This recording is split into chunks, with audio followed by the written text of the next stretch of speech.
1 Timothée chapitre 3, versets 1 à 13, celui qui aspire à être un dirigeant dans l'Église désire une belle tâche.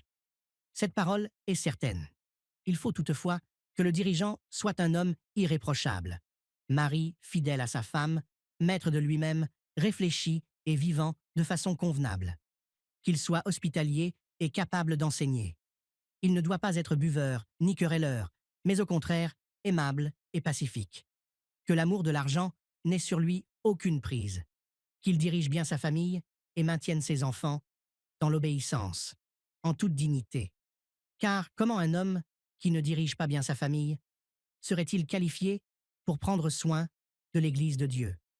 Que ce ne soit pas un converti de fraîche date, de peur qu'il ne se laisse aveugler par l'orgueil et ne tombe sous la même condamnation que le diable.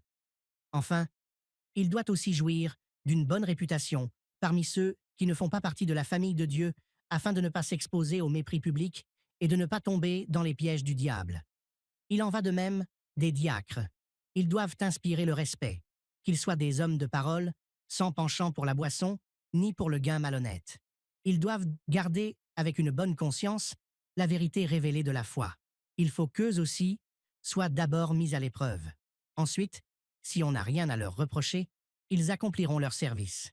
Il en va de même pour les femmes diacres. Elles doivent inspirer le respect, qu'elles ne soient pas médisantes, qu'elles soient maîtresses d'elles-mêmes et dignes de confiance dans tous les domaines. Que les diacres soient des maris fidèles, qu'ils assument bien leurs responsabilités à l'égard de leurs enfants et de leur famille. Car ceux qui remplissent bien leur ministère acquièrent une situation respectée et une grande assurance dans la foi en Jésus-Christ.